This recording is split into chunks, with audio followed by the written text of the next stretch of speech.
Hi, everyone. Thank you so much for joining me. My name is Katrina Prasad, and I'm here with my colleague Logan Blair. I almost just tried to merge those two words together. My colleague.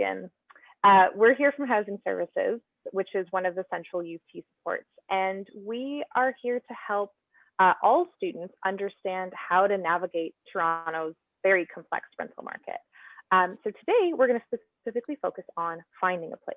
So that means renting off campus. So not in one of the residence buildings, but everything you kind of need to know about renting off campus. Oh, I tried to change slides. There we go.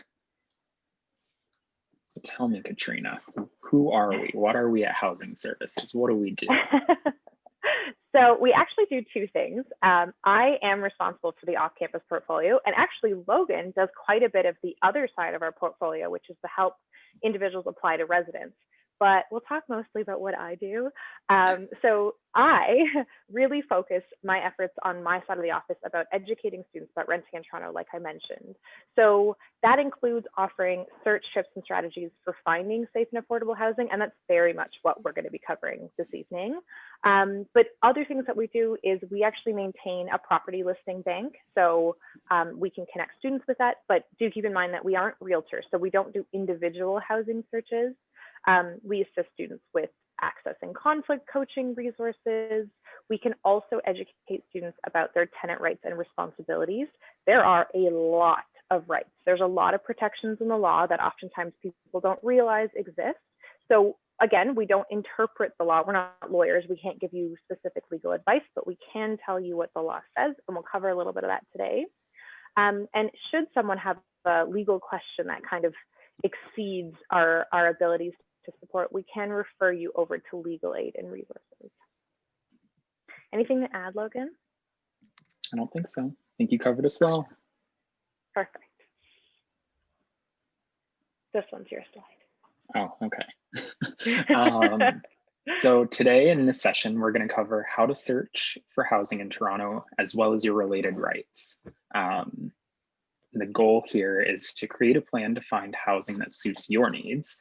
And then we'll also talk about our Housing Finder resources, where you can get a copy of the slides, where it sounded like Emma's also recording this. Mm-hmm. I think hopefully, no matter where you are in the stage of finding a place, I think a lot of you are probably in like information gathering mode. You're not sure what timeline you're working on yet. Hopefully you will have some next steps planned out by the time you leave the presentation tonight. Oh, and that brings me to, what are the steps involved with finding a place? So there are a lot of them. And as you can see, I've listed them out in quite a linear way, but I do want to say up front that it's not always a beautiful, nice linear timeline like this. So Logan, will you take us through the first couple? Yes, so well before you even start visiting places, you want to determine your needs. Oh, I messed up the script, Katrina. Oh, that's okay. That's okay. I decided that I would try to rope Logan into co-presenting this with me. So any errors are on me. That's fine. I'll stick with your script.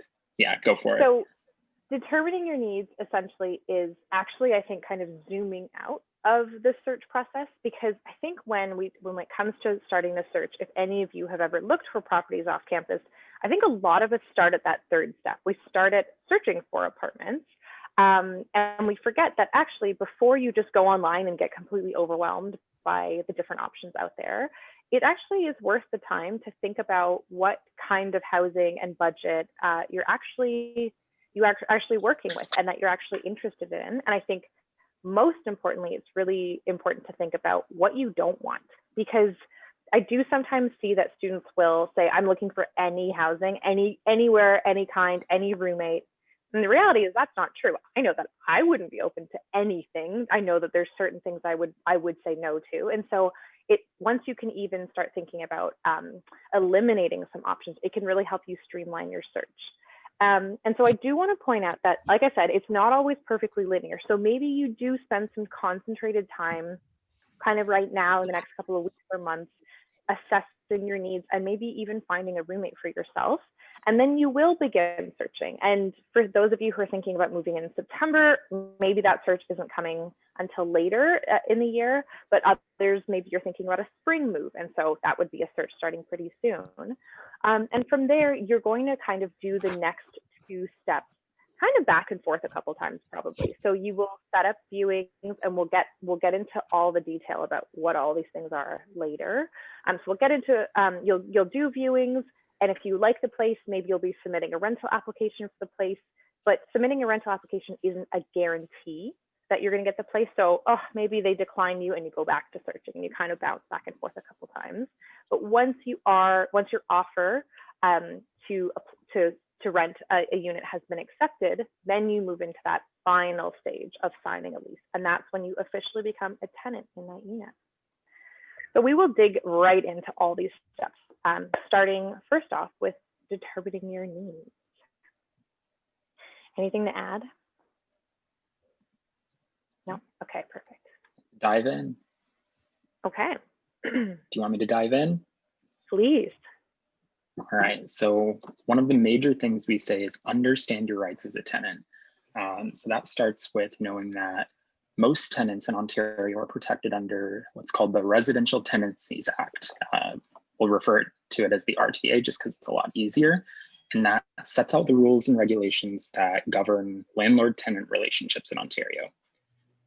Most tenants, like we said, who rent in Toronto will be covered by the RTA, but there are a couple notable exceptions. It does not apply to students who live in an on-campus residence. So like some of you may be doing at St. Mike's right now, like residences that are owned by U of T. And it doesn't apply when tenants share a kitchen or a bathroom with their landlord or with the landlord's immediate family. And in case you aren't protected under common law, but you do have the same protections as the RTA. Yeah, so to clarify that, you still have rights if you're renting with somebody who owns their home and you're sharing stuff like the kitchen and bathroom with them. Those are common law rights, right? So you have a right, to things like privacy, but the really specific tenant rights that are under what we will forever call the RTA for the rest of this presentation, and something you should get familiar with when you're thinking about renting. Those rights only apply to individuals who are renting, privately. You could still have roommates just so long as your roommate is not your actual landlord or their family. And that rule exists so that way kids don't sue their parents constantly, because that would totally happen.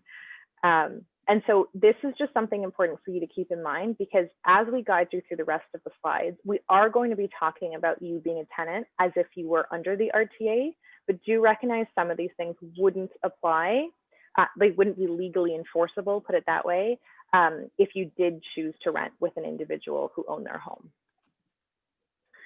So this looks like a nice, simple slide, but actually there's a lot of info packed into this one. So I apologize. You're gonna get tired of hearing me talk about it. So I will tackle the first couple. So a room in a shared house is the concept of renting usually with someone who owns their home. So a lot of Torontonians are who own homes are older, maybe their kids have grown up and moved out and they still want to keep their home, but the cost of owning a home in Toronto and property taxes and all that stuff can be quite expensive. So we do get a lot of folks who decide to rent out a room in their home. So that might be upstairs, it might be attic, it could even be in the basement. But the idea of that is you're only getting the room that's private. And so you are sharing everything else in the home with whoever else lives there. So that could be the kitchen and the bathroom, the living room, the driveway, the stairs, all of those things together. It varies. And you could end up sharing that with other tenants.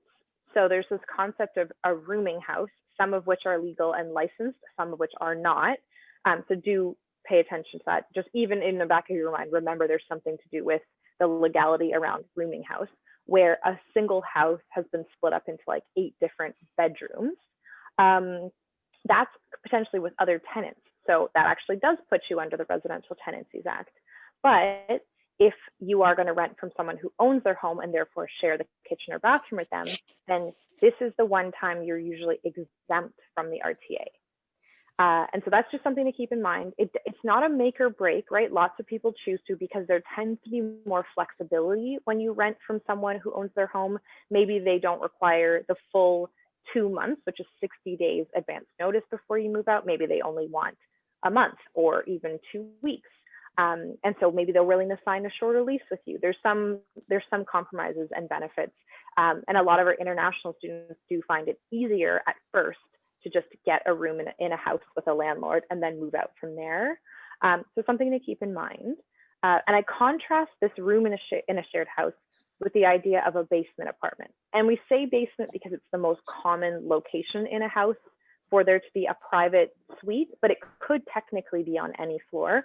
When I was an undergrad, I'm a U of T grad, and when I was an undergrad, a lot of my friends would rent out like the first floor or the second floor of a house, and that was considered kind of its own enclosed apartment unit. And the difference between these two things is that when we say a basement apartment, we're typically referring to something that is private. It'd be private from anyone else who lives in the house.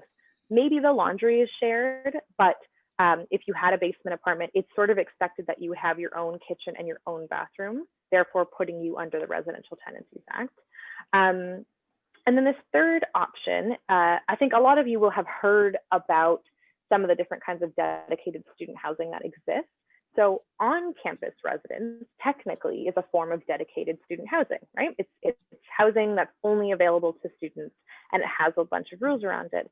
But in the off-campus world, they are still subject to the tenant laws that exist, but it's kind of the same concept. They try to offer a residence-like experience. I wouldn't say that it's an equivalent experience to on-campus residence. I don't really think personally that anything beats on-campus residence, but for people who are interested in living off campus, this is an especially great option for when you're an upper year student. We will take you through a variety of different dedicated student housing buildings. They can often streamline a lot of your costs. So maybe they roll your internet and your hydro and other kinds of expenses like that into just the cost of your rent, which does take care of things that you might otherwise be worrying about dealing with in the regular rental market. And then the safety and the fun of getting to live largely with other students, that can be a really nice experience. Okay, Logan, take away the last two. Sure. By far, the most popular type of housing is either in a condo or in a regular apartment building. The official difference between a condo and an apartment is who you pay your rent to.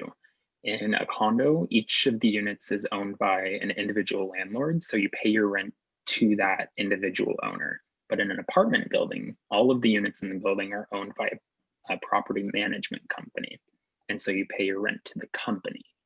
In condo buildings, the property management can assist with maintenance and repairs, but you're paying your rent to an individual instead of the management. Condos are typically newer. You've probably seen the big shiny ones downtown, and there are a lot of them in Toronto now. But because of that, because they're so new, they can be pretty expensive. And scams are also a little bit more frequent in condos because it's harder to prove ownership because it's an individual. So if you're renting from abroad, you might want to consider an apartment building that you can verify the company since they're the owners. Yeah. Anything else, Katrina, on condos or apartments? That's good. And then the final thing is an entire house. It's pretty uncommon. We put it on here, but it's not that common anymore for someone to rent an entire house, largely because there aren't entire houses available anymore in like the kind of plentiful nature that they used to be maybe 15 years ago. But sometimes it does happen that maybe a group of friends or even just, a graduate student with kids, they will look to rent an entire house. And that can be a really cool experience. I would say some of the drawbacks are obviously it's going to cost a lot of money to rent an entire house. And a landlord is typically not going to be willing to sign individual leases with each person. They're just going to say rent is $6,000 a month. And then however many people live there need to collectively come up with that total amount to pay it. And if one person fails to pay their share, then you're all going to be in jeopardy. So if you don't really trust the people you live with and you're signing what's known as a joint lease with them, then that is something you're going to really want to consider, because it will put your own leaseholding in jeopardy. And then the other thing, and we will touch on this probably a little bit later, but maintenance and repairs are a landlord's responsibility. So even like shoveling snow or mowing the lawn or repairing damage that's been done, or fixing something that's broken, all of that, even if they write it in your lease that it's your job, it's not. The law says that it's a landlord's responsibility. But in the case of renting an entire house, there is precedent that says that the tenant actually is responsible for it. So that's maybe the one kind of caveat to think about. So you do have a lot of, especially in Toronto, you do have a lot of different kinds of housing available to you. And we'll actually break down costs that you can kind of anticipate, so you can make some decisions for yourself. Okay, so money. I think this is a big thing that people are often curious about. Logan, do you want to take us through the room prices? Yeah. So when you're thinking about budgeting and your rental costs, you want to remember that you'll have fixed costs like your actual rent amount, as well as variable costs like hydro and grocery and things like that. With respect to rent, these are all ranges on the purple box on the left. They're all ranges from the Canadian Mortgage Housing Corporation, and they're averages for the entire GTA. So from out in the far ends of the city to right downtown at Dundas and College. Because of that, it's not extremely accurate for the downtown area right around the St. George campus. So you'll want to look at the averages, like the upper ends, for more realistic pricing. And then, and I think the one thing I would jump in and say is that if anyone's been looking in the rental market, it's kind of amazing that COVID has affected the cost of rent. And I mean, it's so in the moment right now. It's January 21st, 2021. And so right now, it is an interesting time to look for rent, because I actually think you can find rent around what's that italicized average price.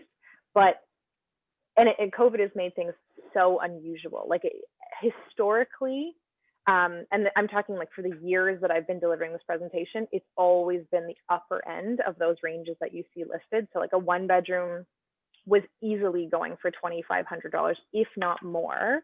But now with COVID, with a lot of people leaving the city, it has made some kinds of housing more affordable.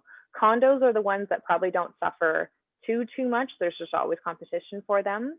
But you're in an interesting time. If you are thinking about moving, for the first time in about 5 years, the market is more in your favor than it ever has been. So pricing is kind of a weird one to deliver on. But I think that these are a good benchmark for you to be considering, because at some point, I do think the market will correct. I think as people get vaccinated and as the cities start to reopen, we will start to see more people moving. So something to keep in mind, depending on when you're planning to move. And then, like Logan mentioned, rent tends to be a fixed expense. So that is the cost you agree to pay every single month. And typically legally, a landlord can only raise rent once a year. And in the year of 2021, this year, there's actually a rent freeze. So if you were currently renting, let's say last year, and your 1 year came up at some point in 2021 and your landlord had the right to raise your rent, this year it's frozen. They actually couldn't. But I do expect for future years that they will be allowed to. So again, a strange kind of COVID-related thing to pay attention to. And then you've got what we call variable expenses. So amounts that can actually change and fluctuate and potentially even be negotiated in a way that rent is hard to negotiate. So hydro is your electricity, anything you plug into the wall. I know that hydro sounds like water, but it's not here in Toronto. Hydro is your electricity, and that can also really range. So factors that you want to consider is how old is the space, the unit that you're living in, and how is it heated?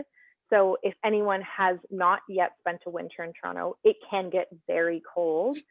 We are definitely having an unseasonably mild winter, but it is still below 0 degrees Celsius most days, and it's going to drop significantly from here. And so if you live in an older unit and it's drafty and you think you're going to be running your heat a lot, you can expect that that amount, that hydro cost, to go up a lot. For a couple of years when I was first renting, I was getting $400 monthly heating bills, which was in part the fact that I had the heat on and in part the fact that it was broken and I didn't know. So there's kind of no upper limit to how much your bill can be. So that's something to keep in mind. But typically, if you are running like your lights and the occasional, you know, maybe you've got a dishwasher, or maybe you are just like you've got a plug-in AC unit or something, you can kind of expect in and around $50. But do remember that everything you use will add up.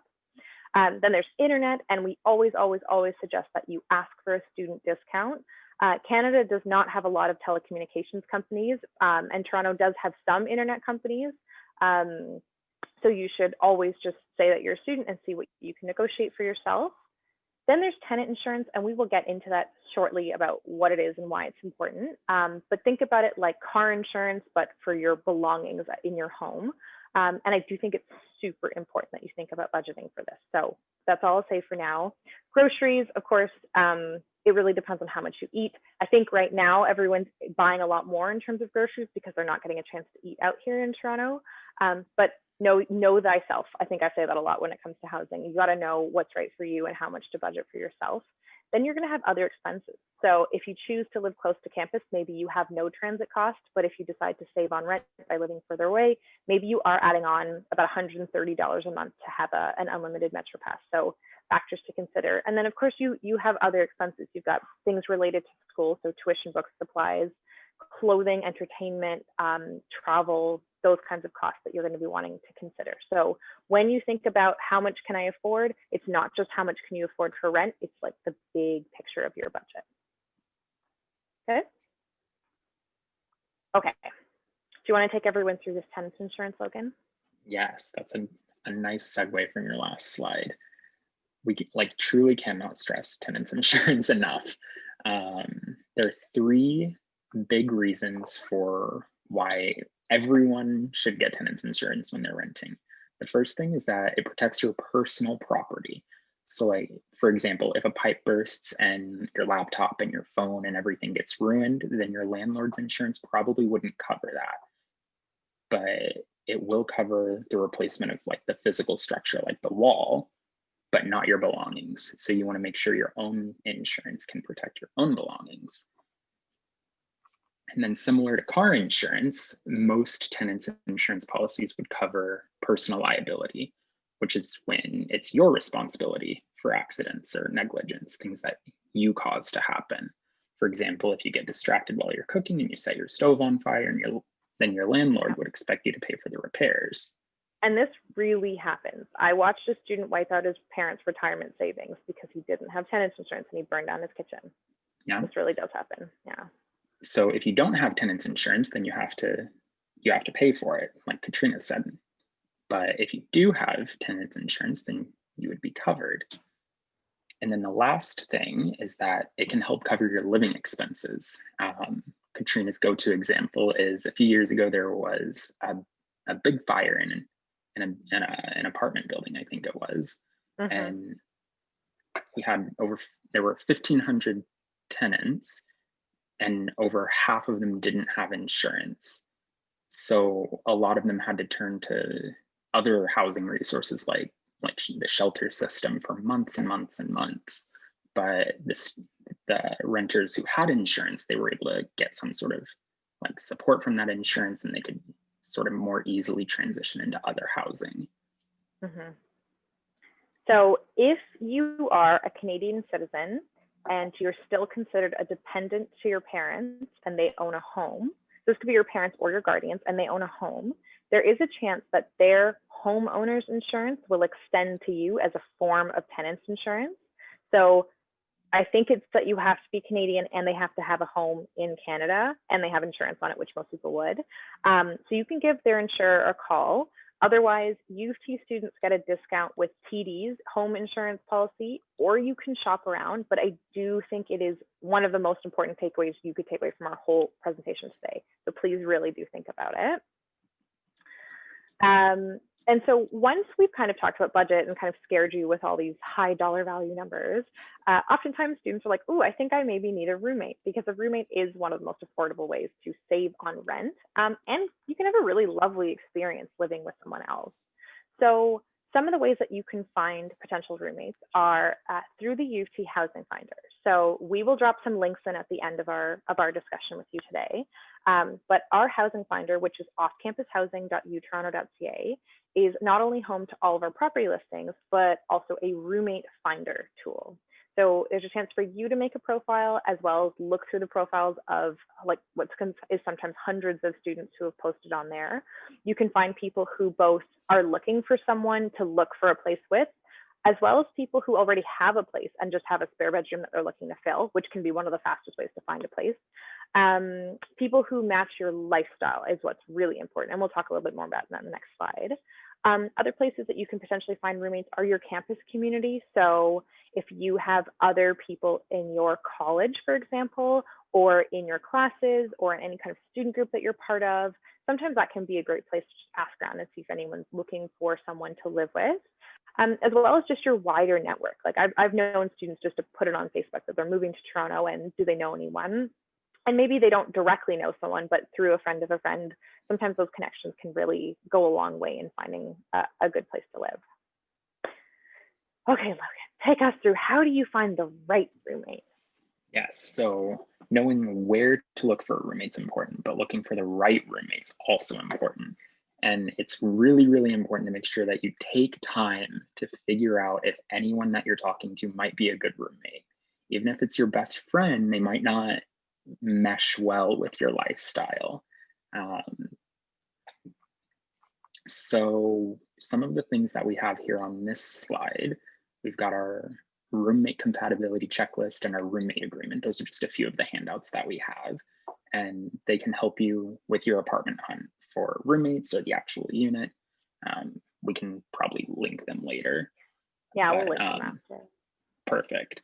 The roommate compatibility checklist, it's kind of like a BuzzFeed quiz on paper.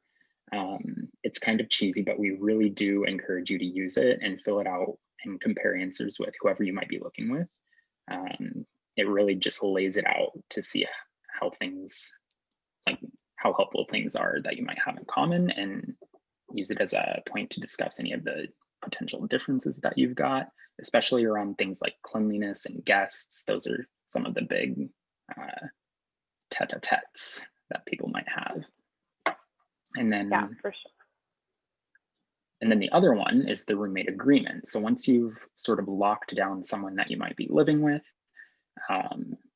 some of you might have done this in residence this year with your residence dons, just setting out ground rules for the time that you're going to be leasing together, especially around like more stressful times for you folks as students, like during exams. The roommate agreement can help you determine those ground rules and just set basic information like each other's contact information and emergency contacts for each other. And especially right now, in addition to just basic things like noise and cleaning, you might also want to review COVID expectations. So guests or extra cleanliness, things like that. Yeah. So there are some tools that exist from our office, and we're also here if you ever want to chat through something like that. Okay, and so what you've all been waiting for is how to actually search for a place to live. So here's the thing.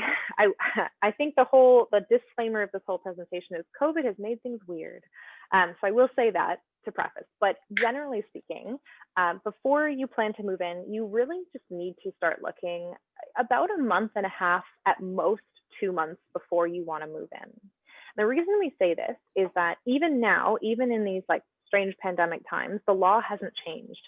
So Ontario's Residential Tenancies Act says that a tenant must give their landlord 60 days notice before they move out. That's 2 months notice. And so typically that is when a tenant will let their landlord know. They don't usually decide, 100 days in advance. They wait. And so a landlord only really finds out 2 months before their tenant is about to vacate the space. And then most landlords are not going to post it right away. They're going to wait. Maybe they'll see if the place needs like maintenance or painting or something. Maybe they just get a little bit lazy. Maybe they just straight up forget. And so anywhere between that 2-month period and even maybe up to 2 weeks beforehand is when a landlord will start to advertise that unit. So before the pandemic, it was even shorter than this. Landlords would be advertising like 2 to 3 weeks just before the first of the month, and it would get rented because Toronto has such a low vacancy rate. Things are a little bit different now. We are definitely seeing properties stay on the market longer because any landlord that's not willing to be competitive, right? They're not willing to lower their rental rate or offer some kind of perk or incentive. They're being passed over for the landlords who are willing to do that. So it's finally a little bit of a renter's market. So you do right now, as of right now when I'm telling you this, you do right now have options. So if you are thinking about maybe moving in the spring, you could start looking now, and maybe you're seeing a property that's been on the market for 30 days already, and maybe you can start to negotiate with that landlord to either get a better rental rate or shorten the length of the lease or make it always month to month, something that works in your favor. What I would say though, and this is a complete guess, I know no more about the COVID situation than the average Canadian citizen does. But my guess is that as the whole country gets vaccinated, as the university works towards getting everybody back on campus, as landlords are paying attention to all of this stuff, my guess is that we will return to some, provided nothing else happens this year, normalcy with the rental market by September. So if you are thinking about renting in September, potentially, moving to Toronto, start class, blah, blah, blah, I do think it's realistic that you start looking in July, and that August is still going to be the most likely month that you find a unit. This is just a guess, and so I do encourage you to do your own research and to be searching, but for people who just kind of want a guideline, a guess, that's my best guess based on watching the market every day.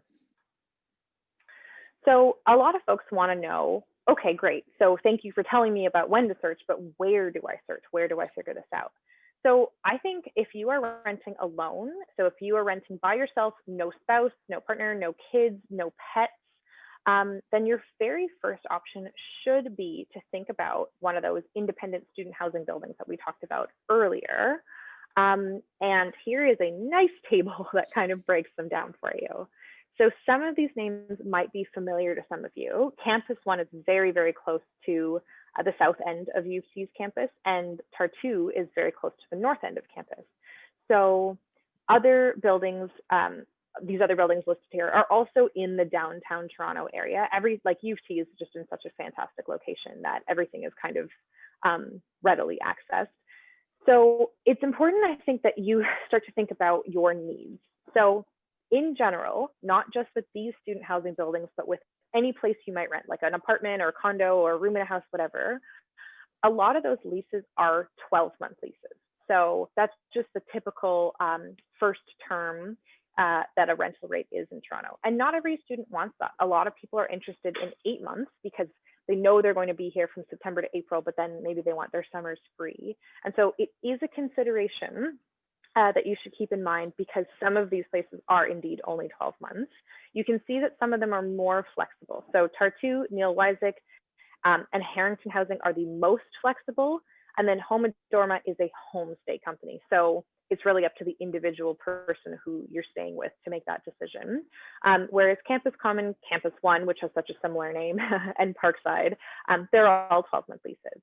So you get different kinds of housing. I put this yellow star on top of Campus Common because they just got bought over, and there's going to be a new management company dealing with them. So that information is bound to change.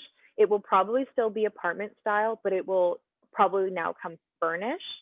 So that's something to keep in mind. I bet it'll still be a 12-month lease though, if that's how things have been going.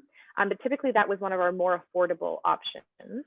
I would say that Campus One and Parkside are luxury student buildings, so they are definitely more expensive. You get a very, like I said before, residence-like experience from them. Lots of security, which I really like. There's meal plans and dining halls inside of those buildings. There's a lot of programming that goes on. And so for a lot of our upper year students who are interested in staying on in residence, but maybe there's no space for them in residence, this can be a really great option.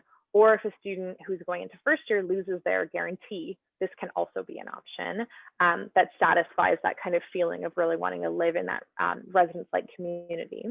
Tartu and Neil Wyzik, they are definitely our more budget residence experiences. They do offer much shorter leases, which I think a lot of people are very satisfied by. I would say overall, we get students who live there who are satisfied. We get students who live there who are dissatisfied.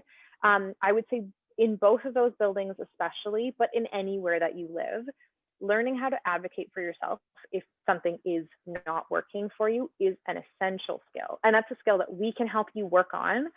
We work with trained mediators who can coach you into having any of these conversations with any building or landlord or what have you. So just remember, you don't have to remember specifics, but just remember Housing Services is here if you end up having a housing or housing adjacent problem. Harrington Housing does something really neat. They don't do anything like what I've seen anyone else do.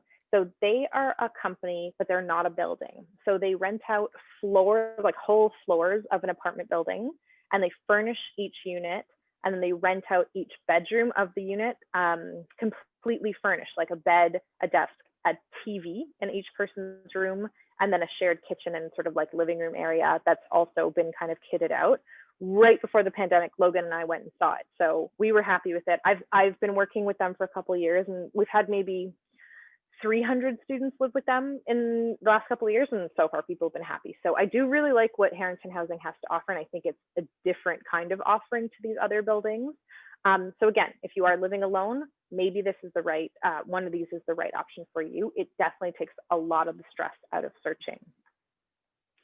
But we do also know that sometimes people are eager to search on their own. So Logan, why don't you take us through this one and the next one, which is just a screenshot of this page. Yes, I'm just gonna grab replug in my laptop charger because my dog knocked it off. Oh. one second. I like that Marilyn Monroe appeared as you stood up. Oh my gosh, did she? I wanted to pause so I didn't run away in the middle of you talking and think that I left you. That is all good. So we're good. So the next thing that we'll talk about is where to look for non-student residents off-campus housing. Whether you're looking in a private unit or with shared roommates, you can use our housing finder that Katrina mentioned. The link there on the screen is offcampushousing.utoronto.ca.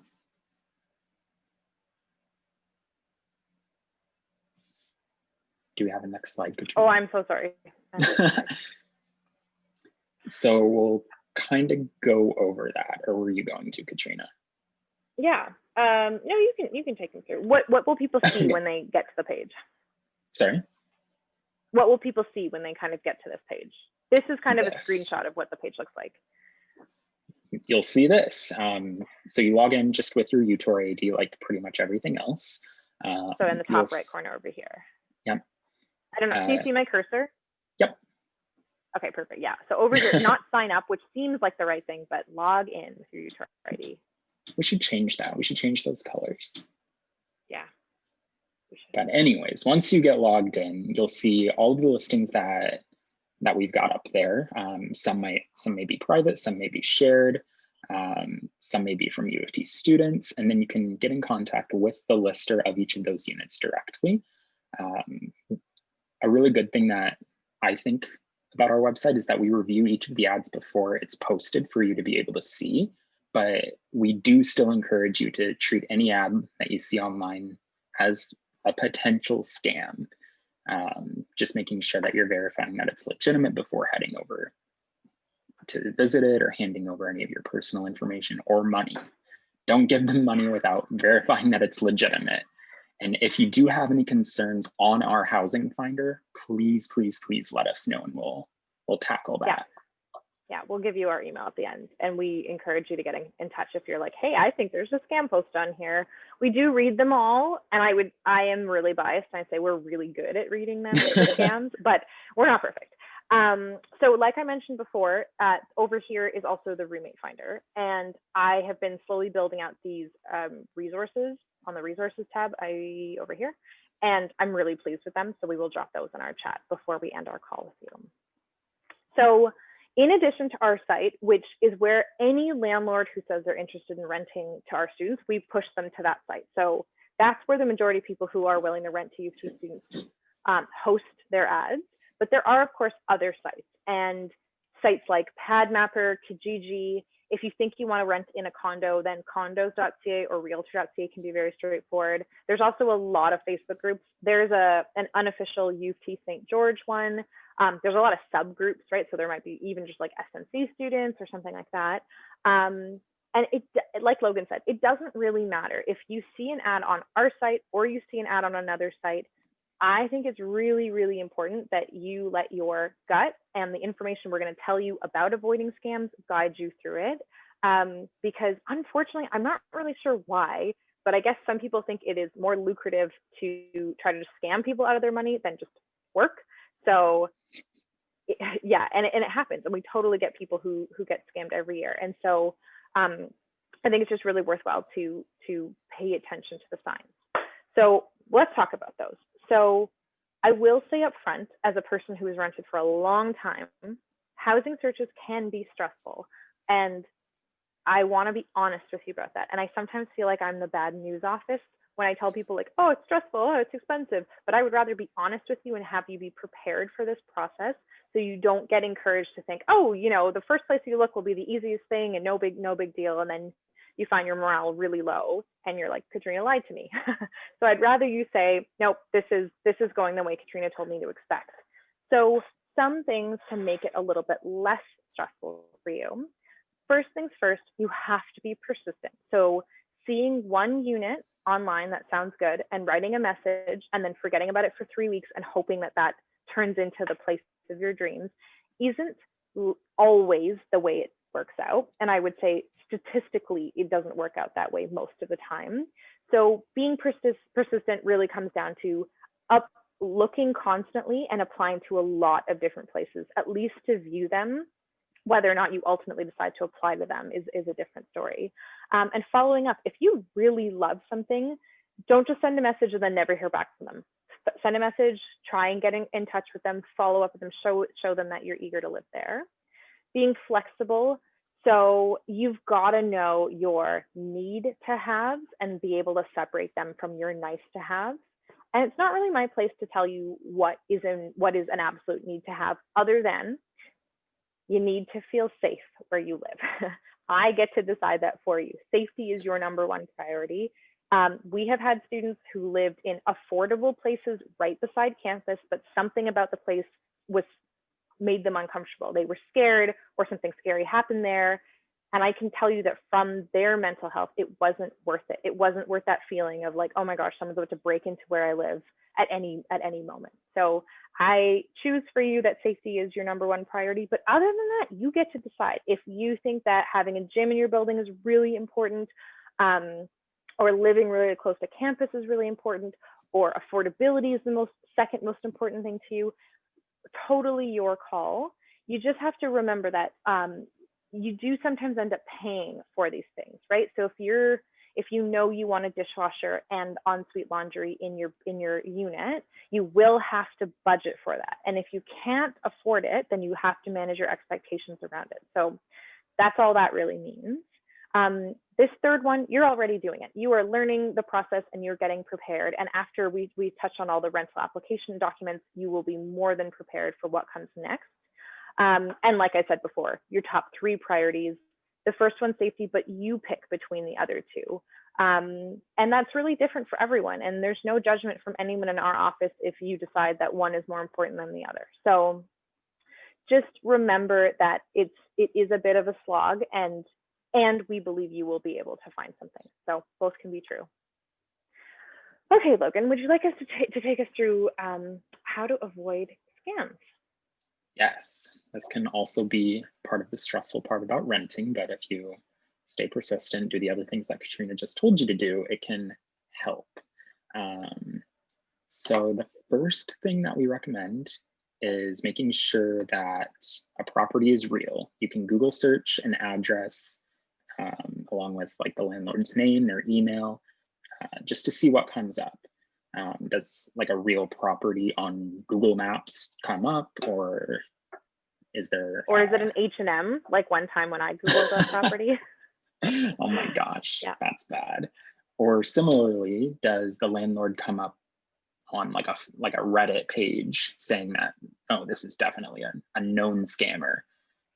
Just making sure you do basic searches like that.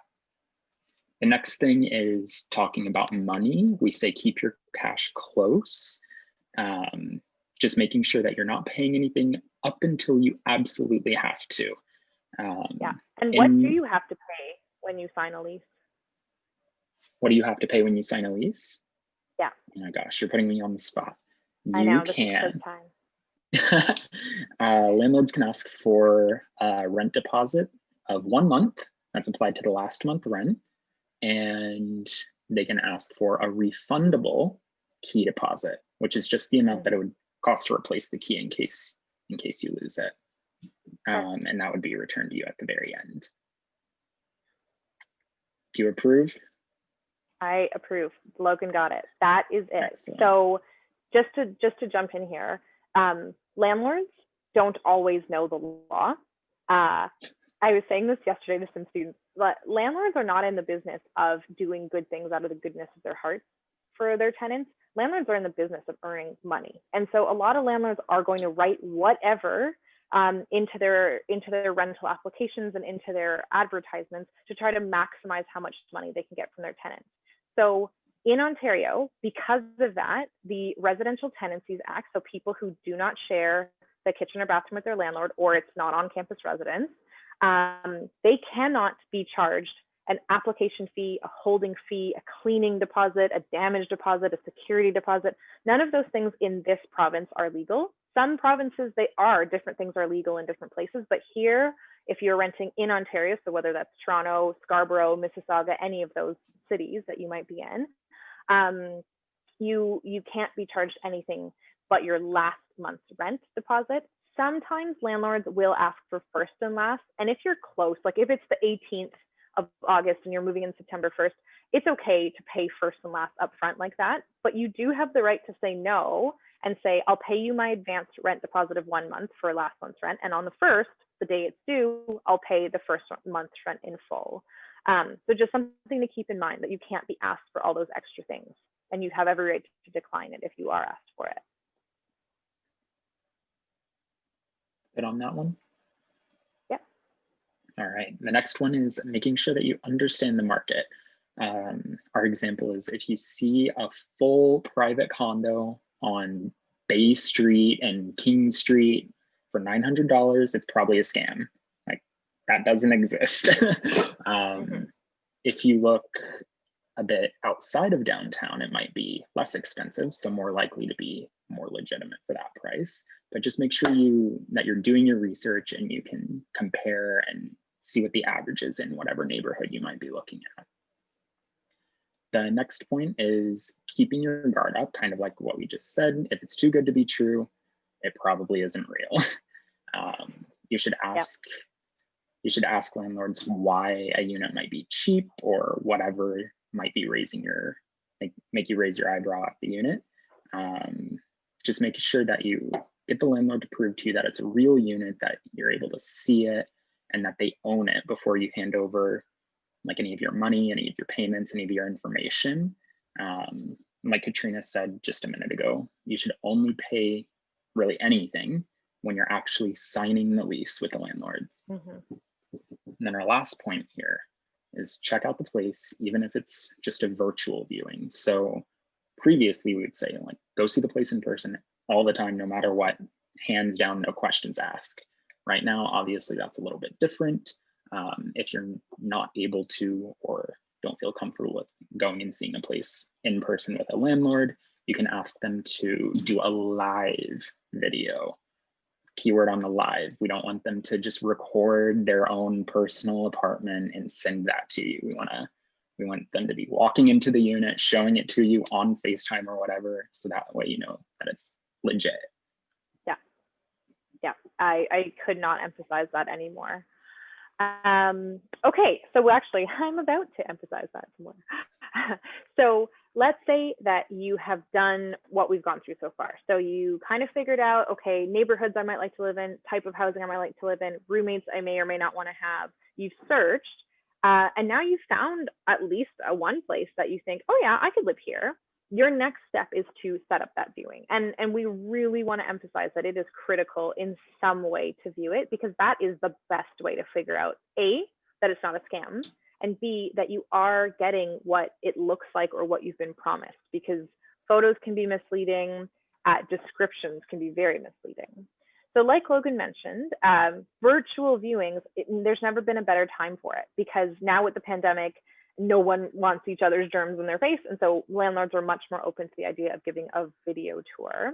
And so the live element really helps cut down on scams. And I really think a live virtual viewing is better than a recording.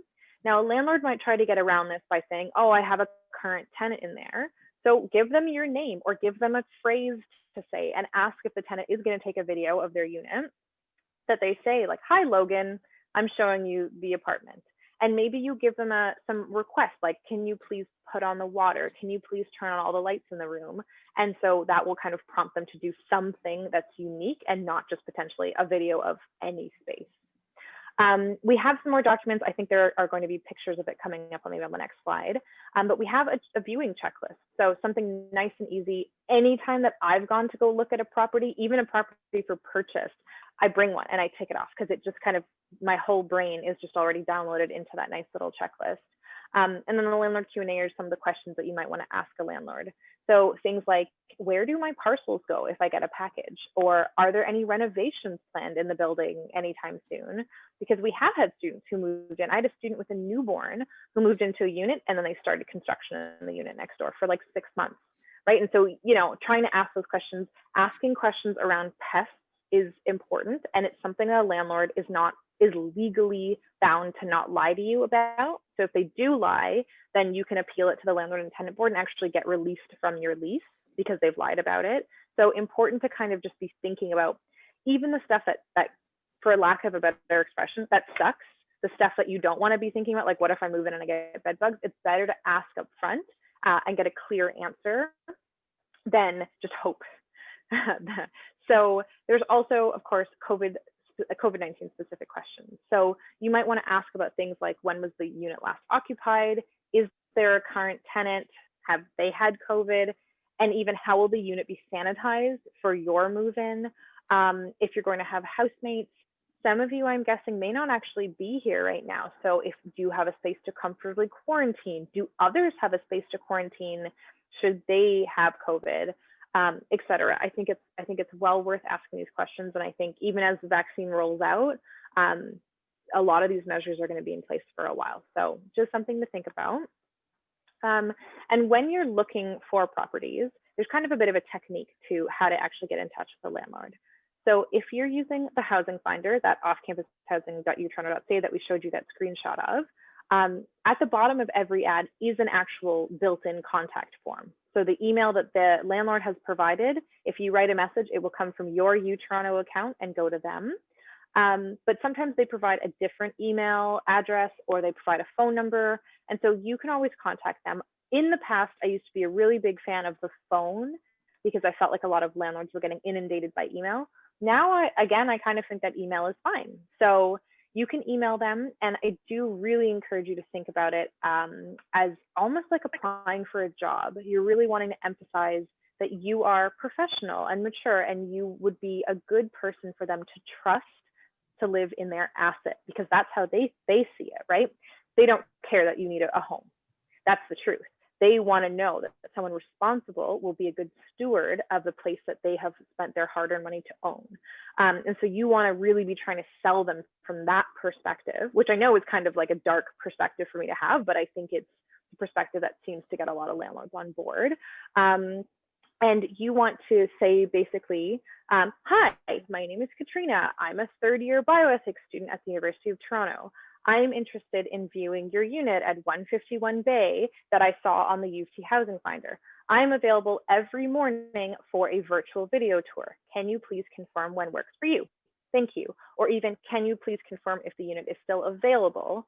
so we can book a virtual viewing. And then that's it. You don't want to give your age. You may not even want to give what year of study you're in, but you could let them know that you are a university student. Technically, no discrimination is allowed to happen against anyone for their age, but it does happen. And so maybe just trying to minimize the information you share up front can help you along in that process. Okay, so these, just to quickly mention, so I realize that we're almost out of time. These are the 2 checklists that we talked about you being able to take to your viewing. So I know that a lot of students are international students and they're curious about what their options are for while they don't live in Toronto, even our domestic Canadian students who are just not in Toronto. So if you're going to be living alone, definitely consider one of the student housing buildings. If you are in the opposite situation, maybe you have a partner, maybe you have a partner and kids, maybe you have kids, maybe you've got a pet, something that puts you in kind of the family context, you might want to think about working with a realtor.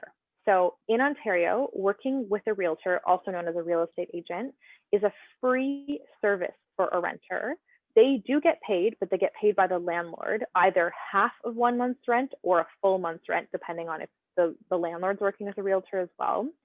And they will search for properties for you, but typically they are searching at the condo level. So they're searching for what is average market price of the most available type of housing, so condos. But that can be a really good option if you're abroad, and especially if you have a family and you need to get moved and settled.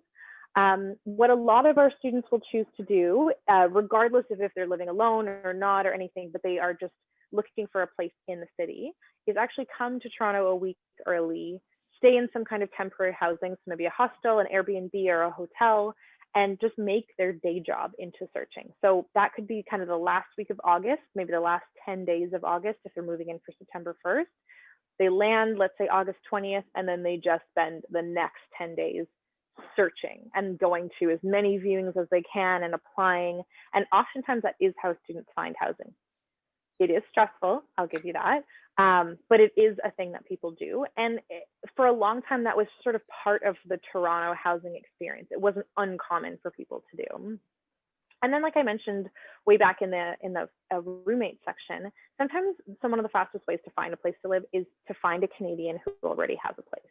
When there's an established tenancy and the landlord trusts those tenants, it can sometimes be a lot easier for you just to move right in with them and build on the trust that already exists, rather than trying to seek out and establish a whole new relationship. Okay, so I realize that we are at 7. I would like to continue, but I do respect that some people might have other things to do. We do already have a recording of this presentation, but we'll continue on. And then I think if you want the slides from this, Emma will be able to send them to you later. So Logan, why don't we finish up? Why don't you take everybody through, let's say you've viewed a place and you really like it and you want to live there. What do? You have to submit a rental application. So why don't you take everybody through what's involved in preparing for a rental application? Yes. So like Katrina said, this is for once you've seen a place, you're interested, you're ready to put in your application. The landlord will ask for a few certain things. You can go ahead and start preparing all of these now, even if you're not sure when you might move in. It's good to have it on hand. The first thing we recommend is it's good to think about, or it's good to be able to communicate your plan to pay your rent. That's really the number one things that a landlord will care about, is being able to pay your rent, whether that's from employment or savings, or if you have like a guarantor or family support, whatever it may be, just having a plan. What's a guarantor? What is a guarantor? I didn't know until a few years ago. It's pretty common for students who may not have employment or savings or whatever it may be. The standard expectation is that landlords have is that full-time undergraduate students may not have income. So a guarantor is sort of what they look for. A guarantor co-signs your lease and assumes that financial responsibility for you in case you're not able to pay the rent yourself. Typically for students, it may be a parent or a sibling, whatever it may be.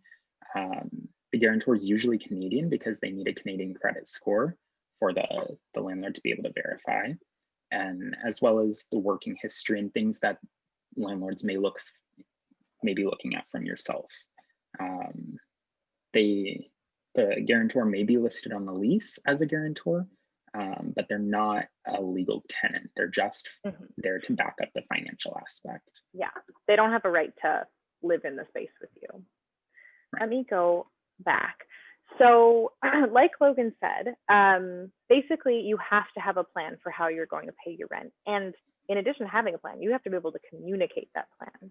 So for full-time undergrad students, like Logan mentioned, typically a landlord is not going to accept that you have, a part-time job and summer savings and a scholarship. For them, even that is not enough. They are going to want someone to co-sign your lease. And so that's why even the items we talked about for students who are searching from outside of Toronto, why that actually ends up applying to a lot of people, because it can be tough to have that guarantor, someone who is Canadian with a good credit score, with a Canadian working history, to prove all these things. And so sometimes people end up cobbling together a plan for themselves, and that's totally fine as long as you can be compelling about it. So if it's a guarantor, it's the information below this bullet point is actually for them.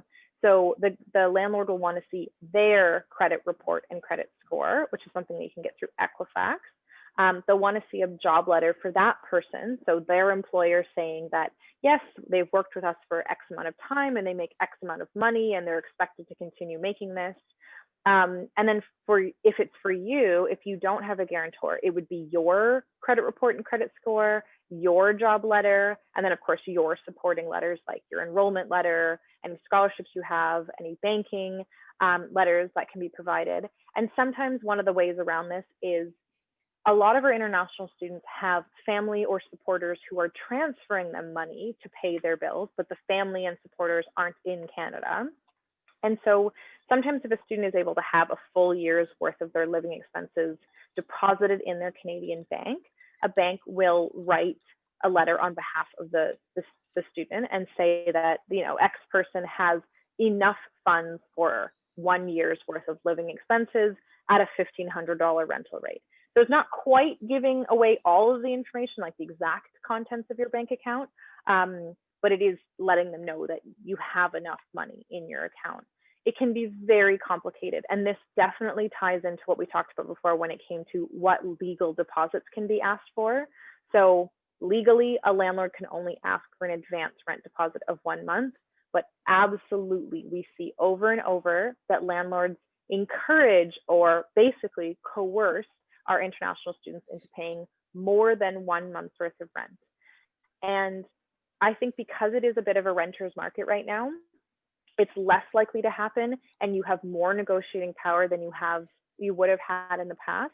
But do recognize that that is a reality that you may have to make a decision for yourself. Again, no judgment from our office if you said, nope, I gave a whole year's worth of rent up front because I needed this place to live. It happens. But you may want to keep in mind that you may need to start negotiating by offering more than 1 month's worth of rent, but that you don't have a legal obligation to do so. So it's a very interesting push and pull, and it's complicated for sure. So please do keep that in mind as you go forward. And if you have questions, you are also always welcome to talk to our office. To finish up, other things that you would want to have available are funds for your first and last month's rent. So not an actual check, because you don't know how much it's exactly going to be, and you wouldn't know who to make that out to.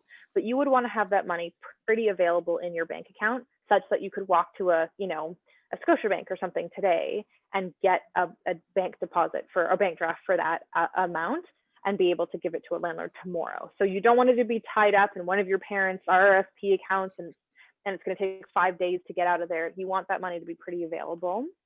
And the other ones are pretty straightforward. So previous addresses where you've lived. If you've lived in residence, some of the residences are able to provide a letter, a very basic letter that states that you lived in one of their residences for the past, X amount of time, and that you did pay your fees in full. Government photo ID, pretty straightforward. And references, this is not as common anymore, but sometimes landlords are interested in reading a reference from a former landlord. If you have a residence done, sometimes they can be a nice person. They basically just want to see that you are responsible in your life, because again, they are thinking of this unit as their asset that needs to be protected. So they want to see that you are responsible, almost like a job application in that respect. Oh, sorry. So social insurance numbers, a lot of landlords do want to ask for this, and that's because a credit report and credit score has your social insurance number usually listed on it, and it's a unique identifier. So there might be 10 Katrina Prasads out there. There's at least one, because she got the Gmail account, and I will always hold it against her. But you know, that's a way for them to make sure they're looking at the right person's information. But a social insurance number is a very sensitive, private piece of information that I think you should keep confidential, and you have every right to decline giving this over if you don't think that they will handle the information safely. So that's just something to keep in mind. If you decline giving your social insurance number, you'll have to give your birth date and your current address, which I think is easier to give over than this unique identifier that you can't guarantee they will keep safe. And we're in our final sprint, so I'm just going to go right through these really quickly. I apologize to you, Logan, for not giving you a chance. But we're going to get almost right into signing a lease. So let's say you're negotiating with a landlord, and they're just trying to figure out whether or not they want to rent to you. They are allowed to ask you questions. They can ask you questions related to the tenancy. So they can say, are you a student? Do you work? What is your annual income? What are the names of the people who are going to be living here? They can actually ask like what feels like so much kind of personal information, but they're not allowed to ask you questions that relate to your rights under the Ontario Human Rights Code. So those are like maybe the best expression for it is your social identities. So they can't be asking you your age, your ethnicity, your religion, your sexual orientation. Gender is a bit of a hard one. If the unit is shared with other tenants who are a specific gender, they are allowed to ask you about it, and they are allowed to say, sorry, we're only renting to X gender, as long as there are existing tenants. But if the unit is private or the unit is empty and they're newly going to start filling it, then there should not be gender discrimination. And Logan and I were actually in a session earlier today learning about how to appeal that if you are experiencing that kind of discrimination. So a landlord is not meant to discriminate against you if you are pregnant or if you have children. You have a right to having children in your home. And so this is just something important to keep in mind as you kind of move through this process, because we definitely see landlords who are biased against younger people because they believe that all students are irresponsible, which is such an unfair and biased thing to believe. And so I just encourage you to be cautious in what you share with them, so that you don't unintentionally experience this kind of bias in the housing world. So let's say you have done all of these things. You determined your needs, you found roommates, you searched, you viewed a couple, and then you applied, and then they said yes. Okay, great, you've made it to the final stage. It is time to sign your lease. So beautifully, a couple of years ago, Ontario released an Ontario Standard Lease Form. This form, which you can kind of see here, it actually just recently got updated. This is the form you should insist on signing. So some landlords will like type a piece of paper up and just write like, I am your landlord and you have to sign this and you have to agree to this. Technically, that is still a valid lease. Even a verbal lease in Ontario is considered valid, but I have never, and I'm talking in hundreds of students I've worked with, I have never seen that end in the favor of the tenant. It only ever ends in the favor of the landlord who says like, oh, what I said, blah, blah, blah. So you want to have your rights protected by signing this beautiful 13-page standard lease form. You can very easily search this online. And whenever you go to sign a lease, you could actually bring a blank copy of this and have them fill it out. They may provide one to you, but please familiarize yourself with what it looks like enough such that if you see something else being handed to you, you can say, oh, no, thank you. I want to sign the standard lease form, as landlords are legally obligated to use. Something else to mention, you want to get your landlord's full name and their full address, and you want to have at least 2 ways to contact them, ideally 1 phone number and 1 email address, and that when you communicate with them, you always kind of follow up by email. Email is time-stamped. It's very hard to edit an email after the fact and make it look like that something was fraud or whatever. And so you want to always kind of have things done by email. Lots of landlords don't like email. My own landlord only wants to WhatsApp me all the time, so I'm constantly sending her emails that she doesn't respond to afterwards, but I've sent the email. And it's also really important that only valid terms in the lease can be upheld. So I once saw a lease that had a landlord write the tenant had to come wash their dog in it, and it doesn't matter that the landlord wrote that. It's not legally binding. A landlord cannot evict a tenant because they didn't come over and wash their dog. You could sign the lease and agree to it, but it doesn't make it binding. So that's something to keep in mind.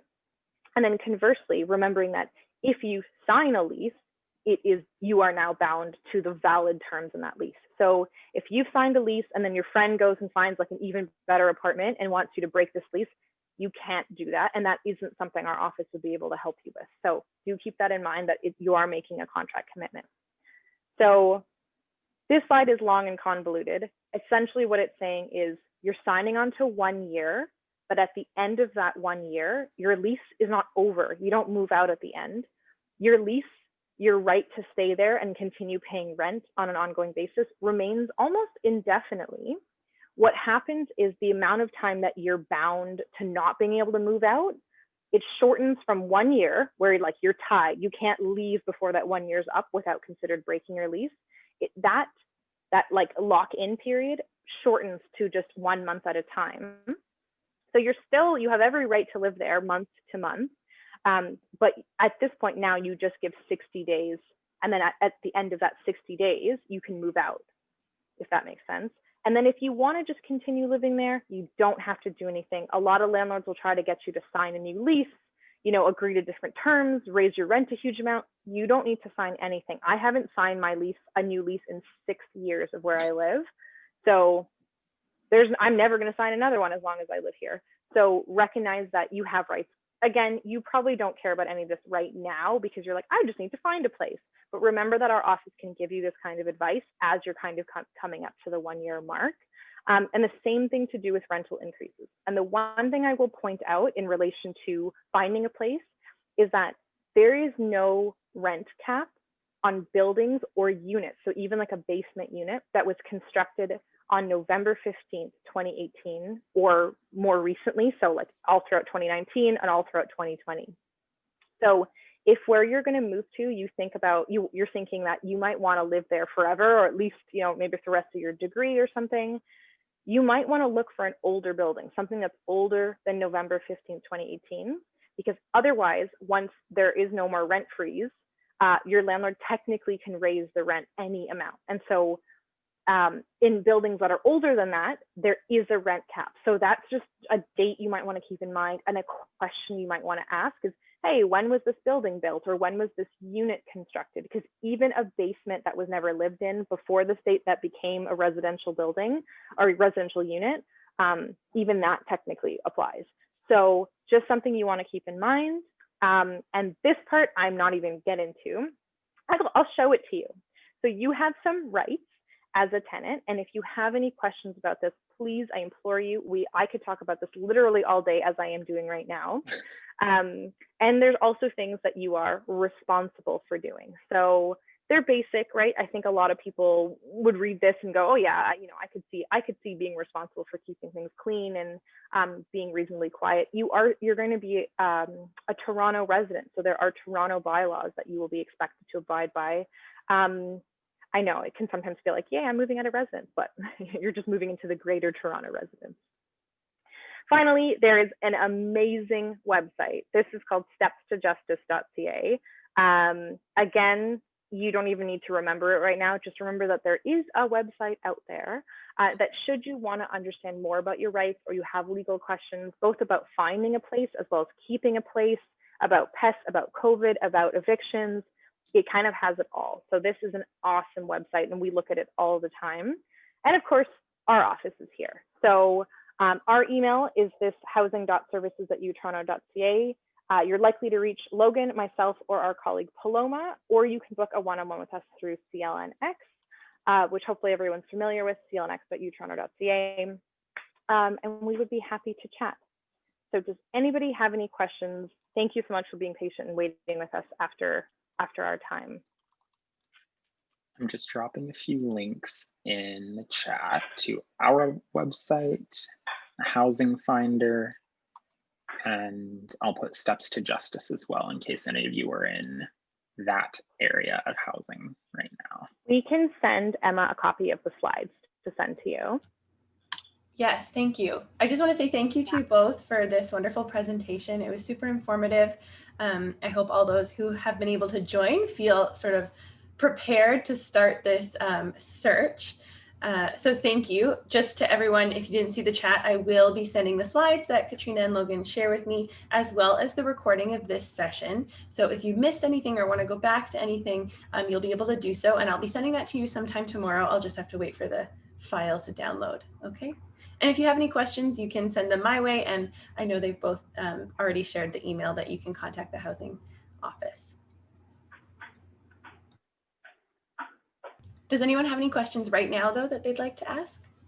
You can pop them in the chat if you'd like.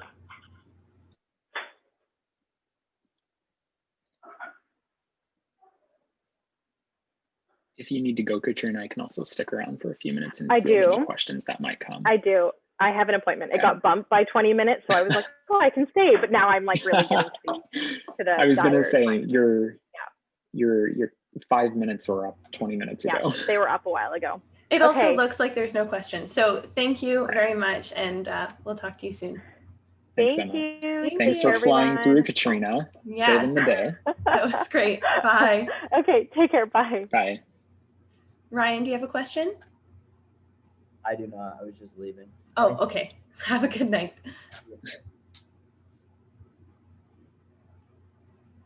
Do either of these two students have a question? Sometimes stragglers, if they've left their computer for a minute, Yeah. No problem. I will end the chat now, but it was really nice to meet you, Logan. Awesome. Have a You great as well. evening. Thanks, Emma. Bye. Bye.